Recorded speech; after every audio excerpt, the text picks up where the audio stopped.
Hello, dear legal aspirants. Welcome to MK Legal Shiksha, the way of learning. Limitation act 1963 यानी कि परिसीमा अधिनियम 1963, इसकी सीरीज में हम एक वीडियो सीरीज बना रहे थे। उसी सीरीज के लेकर हम ये नेक्स्ट वीडियो लाए हैं जो लीगल डिसेबिलिटी की बात करता है। लीगल डिसेबिलिटी सेक्शन 6, 7 और 8, ये तीनों ही सेक्शन जो है, तीनों धाराएं परिसीमा अधिनियम की लीगल डिसेबिलिटी के बारे में बात करती हैं। अगर अभी तक आपने चैनल को सब्सक्राइब नहीं किया तो सब्सक्राइब जरूर कर लें और साथ ही बेल आइकन को भी प्रेस कर लें, जिससे आपको नए नए वीडियोस की सीरीज मिलती रहे। अपनी मेमोरी को रिफ्रेश कर लेते हैं यहाँ पे कि limitation of suits appeal and application part 2 की हम बात कर रहे थे। सेक्शन 3, 4, 5, 6, 7, 8, 9, 10, 11 अप टू 11 तक पार्ट 2 बात करता था, जिसमें 2 बार ऑफ लिमिटेशन की, for expiry of prescribe period when court is closed, extension of prescribe period in certain cases. यहाँ तक हम पहले बात कर चुके हैं इनके एक्सप्लेनेशन तक के बारे में। 6 लीगल डिसेबिलिटी की बात करता है और 7 कहता है कि जहाँ disability of one of several person. 8 special exceptions की बात करता है। 9 कंटिन्यूस रनिंग ऑफ टाइम की बात करता है। 10 suits against trustee and their representatives. And 11 जो बात करता है वो बात करता है आपकी suits on contract entered into the outside the territories to which the act extends। ये पूरा पार्ट 2 है।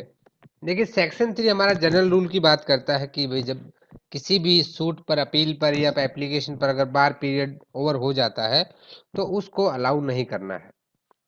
4 और 5 के बारे में जो एक्सपायरी और एक्सटेंशन ऑफ प्रिस्क्राइब पीरियड की बात है वो हम पिछले वीडियो में कर चुके हैं। आज के वीडियो हम बात करने वाले हैं लीगल डिसेबिलिटी के बारे में, जो सेक्शन 6, 7 और 8 जिसके बारे में बात करते हैं। तो आगे चलते हैं अपने वीडियो के साथ। देखिए एक छोटा सा बच्चा है बेचारा, ये न्यायालय में अपने अधिकारों के लिए नहीं जा सकता है क्योंकि ये एक माइनर है। इसको वेट करना होगा कि जब तक ये एक अडल्ट नहीं बन जाता। अडल्ट बनने के बाद ही अपने अधिकारों के लिए न्यायालय में जा सकता है। ये एक लॉजिकल चीज है और इसी को लिमिटेशन एक्ट ने अपने स्टैट्यूट में एक्सप्लेन किया है। तो सेक्शन 6 हमारा इसी लीगल डिसेबिलिटी की बात करता है कि जब कोई माइनर इनसेन, या तो माइनर हो या इनसेन हो या इडियट हो। माइनर, इनसेन और इडियट, ये 3 ऐसी डिसेबिलिटीज हैं जिन्हें लीगल डिसेबिलिटी माना गया है। अभी हम डायरेक्ट लैंग्वेज को देखते हैं। देखिए where a person entitled to institute a suit, जहां पे कोई व्यक्ति जिसको अधिकार है कोई मुकदमा दायर करने का, और मेक एन एप्लीकेशन, या कोई ऐसा एप्लीकेशन देने का, for the execution of decree at the time from which the prescribe period is to be reckon a minor or insane or an idiot. वहां पे क्या है, एक माइनर, एक इंसेन और कोई idiot. He may institute the suit or make the application within the same period after the disability has ceased. जो एक आम व्यक्ति के लिए जो डिसेबिलिटी लिमिटेशन पीरियड था, वो पीरियड उसके लिए भी होगा, लेकिन उसकी डिसेबिलिटी सीज होने के बाद। यहाँ पे देखिए इंपॉर्टेंट चीज क्या है कि जो डिसेबिलिटी आप उसमें होती है, ये डिसेबिलिटी काज ऑफ एक्शन से पहले होनी चाहिए। अगर एक बार लिमिटेशन पीरियड शुरू हो गया, उसके बाद अगर सब्सिक्वेंट स्टेज पे कोई डिसेबिलिटी आती है तो वो सेक्शन 6 में कवर नहीं होती है। तो आपको ये चीज क्लियर हो गई होगी।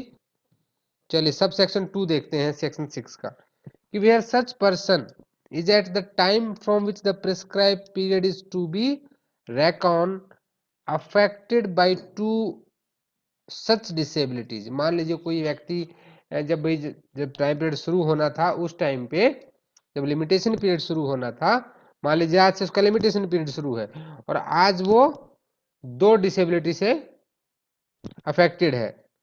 Where before his disability has ceased he has affected by another disability. या फिर भाई पहले डिसेबिलिटी से था, वो माइनर था, वो अडल्ट होता उससे पहले वो इडियट हो गया, या वो इंसेन हो गया, या दोनों एक साथ थी। He may institute the suit or make the application within the same period after both disability have ceased। ये कह रहा है कि दोनों डिसेबिलिटी के बीच में गैप नहीं होना चाहिए, या तो दोनों एक साथ चली हों या एक के चलते चलते दूसरी हो गई हो, तो उस केस में उसकी दोनों डिसेबिलिटी जब सीज हो जाएंगी, उसके बाद उसका लिमिटेशन पीरियड स्टार्ट होगा काउंट होना वहां से, और उसको उतना ही लिमिटेशन पीरियड मिलेगा जितना किसी एक आम व्यक्ति को मिलता है। चलिए इसका सब सेक्शन 3 भी देख लेते हैं क्या कहता है कि where the disability continues up to the death of the that person. अब मान लीजिए कोई व्यक्ति अपने पूरे जीवन में उस डिसेबिलिटी से बाहर आ ही नहीं पाया, अपने पूरे जीवन में वो इंसेन रहा, तो भाई वो तो अपना एप्लीकेशन कर नहीं पाएगा, मुकदमा कर नहीं पाएगा, तो क्या होगा, उसके जो लीगल रिप्रेजेंटेटिव है, लीगल रिप्रेजेंटेटिव में institute the suit or make the application within the same period after the death. भाई जब व्यक्ति ही नहीं रहा तो उसकी डिसेबिलिटी भी खत्म हो गई, और जिसकी डेथ के बाद जैसा टाइम यहाँ पे अलाउ किया गया है लिमिटेशन पीरियड में, वैसा जितना टाइम पीरियड उसको दिया गया उतने टाइम पीरियड में उसके लीगल रिप्रेजेंटेटिव, ये बात यहाँ पे ध्यान देने की है, उसके लीगल रिप्रेजेंटेटिव जो होंगे वो केस फाइल कर सकते हैं उसकी जगह पे आफ्टर हिज डेथ, अगर वो थ्रू आउट लाइफ डिसेबिलिटी में रहता है। फोर्थ कंडीशन यहाँ पे कहता है कि where the legal representative referred in sub section 3 is at the date of death of person whom he represent affected by any such disability। अब मान लीजिए उसका लीगल रिप्रेजेंटेटिव भाई किसी के कोई ऐसे व्यक्ति थे जो थ्रू आउट एक डिसेबिलिटी से ग्रसित रहे और उनकी डेथ हो जाती है।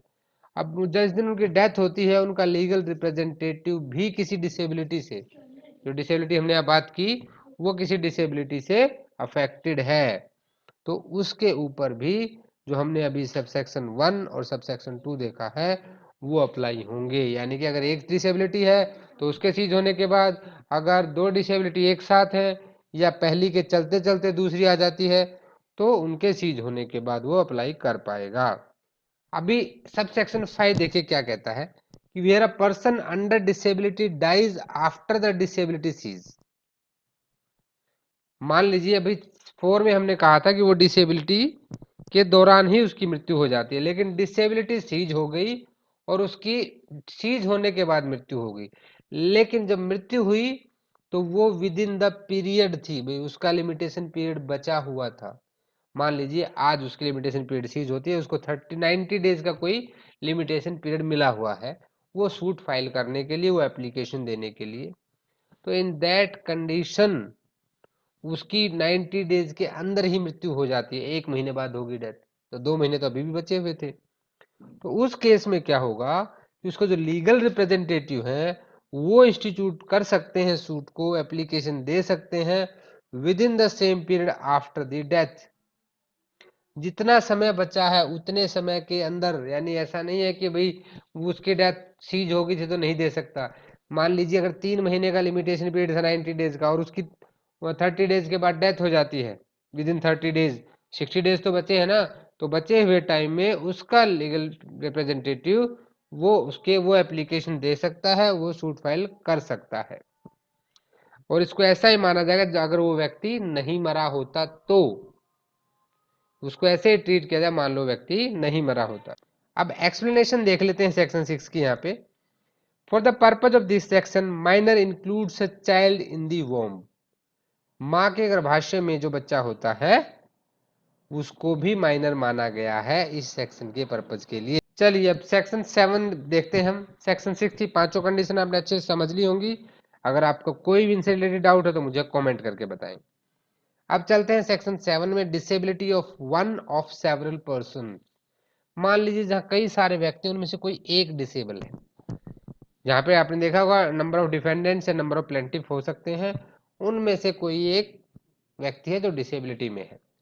Where one of the several person jointly entitle to institute a suit, जहाँ पे कई सारे व्यक्ति जो है वहां पे ज्वाइंटली एक मुकदमा दायर कर सकते थे या कोई एप्लीकेशन दे सकते थे for the execution of a decree, और वो अंडर एनी सच डिसेबिलिटी, किसी ऐसी डिसेबिलिटी में आ जाते हैं जो हमने अभी बात की, माइनर, इंसेन और आपका idiot, and discharge can be given without the concurrence of such person, time will run against them all. ठीक है, बट देखिए, अगर उस व्यक्ति के कंकरेंस के बिना भी उसमें एग्जीक्यूशन दिया जा सकता है तो वहां पे सबके लिए टाइम एक साथ चलेगा भाई, फिर उस बात को नहीं रोका जाएगा। लेकिन where no such discharge can be given, जहां ऐसा डिस्चार्ज नहीं दिया जा सकता, बट ये क्या इंपॉर्टेंट चीज यहाँ पे, where no such discharge can be given, यानी उसके कंकरेंस के बिना आप नहीं दे सकते हैं, then time will not run as against any of them until one of them becomes capable of giving such discharge without the concurrence of the others or until the disability has ceased। तो भाई उसमें से समय किसी के लिए भी नहीं चलेगा, सबके लिए लिमिटेशन पीरियड होल्ड हो जाएगा जब तक कि डिसेबिलिटी खत्म नहीं हो जाती है, या जब तक वो कंकरेंस देने के लिए कैपेबल नहीं हो जाता है। You got my point. ये यहाँ पे एक इंपॉर्टेंट चीज है सेक्शन 7 में जो लीगल डिसेबिलिटी की ही बात करता है। चलिए, इसका भी दो एक्सप्लेनेशन यहाँ पे दी गई हैं, हम एक्सप्लेनेशन को देख लेंगे। यहाँ पे ये समझना जरूरी है एक्सप्लेनेशन को। देखिए, this section applies to a discharge from every kind of liability including liability in respect of any immovable property. ये हर तरह की लाइबिलिटी को इंक्लूड करता है, जहां तक कि जो इमूवेबल प्रॉपर्टी के रिस्पेक्ट में जो लाइबिलिटीज है उनको भी इंक्लूड करता है।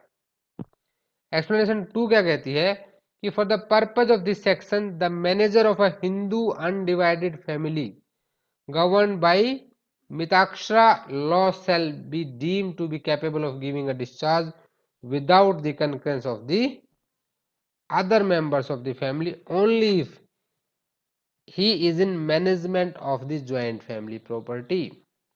जो अनडिवाइडेड हिंदू फैमिली होती है और उसका जो मैनेजर होता है, कर्ता जिसको हम कहते हैं, अगर परिवार का जो कर्ता है जो मिताक्षरा लॉ को से गवर्न होता है और वो कैपेबल माना जाता है कि वो विदाउट कंकरेंस, दूसरे फैमिली मेंबर के कंकरेंस के लिए बिना भी वो कोई डिसीजन दे सकता है। यदि, तो कब दे सकता है, कंडीशन है only if he is in management of the joint family property, अगर वो पूरे परिवार का, संयुक्त परिवार का करता है वहां पे। तो दोनों एक्सप्लेनेशन आपके काम के, दोनों पे ध्यान दें। अभी सेक्शन 8 को भी देख लेते हैं। देखिए, स्पेशल एक्सेप्शंस की बात करता है ये कि नथिंग इन सेक्शन 6 और in section 7 applies to the suits enforce rights of preemption. जो प्रीएम्पशंस के सूट हैं वहां पे अप्लाई नहीं होती हैं। And shall be deemed to extend for more than 3 years from the cessation of disability or death of person affected thereby the period of limitation for any suit or application। और limitation period को यहाँ पे बढ़ा देती है मोर than 3 years from the cessation of the disability और death of the person से उसे 3 साल ज्यादा एक्सटेंड कर देती है। ये एक स्पेशल एक्सेप्शन दी गई है सेक्शन 6 और 7 की। Thanks for watching this video. Video को लाइक कर दें, शेयर कर दें। चैनल को तो आपने सब्सक्राइब कर ही लिया होगा। एमके लीगल शिक्षा के साथ जुड़ने के लिए अलग अलग प्लेटफॉर्म्स हैं, आप हमें मेल कर सकते हैं mklegalshiksha@gmail.com पर। अब हमारा एक टेलीग्राम चैनल है जिसका लिंक डिस्क्रिप्शन में भी है। डेली यहाँ पे क्वेश्चन पोल भी दी जाती है, स्टडी मटेरियल अवेलेबल कराया जाता है और काफ़ी सारा डिस्कशन होता है, आप इससे भी जुड़ सकते हैं।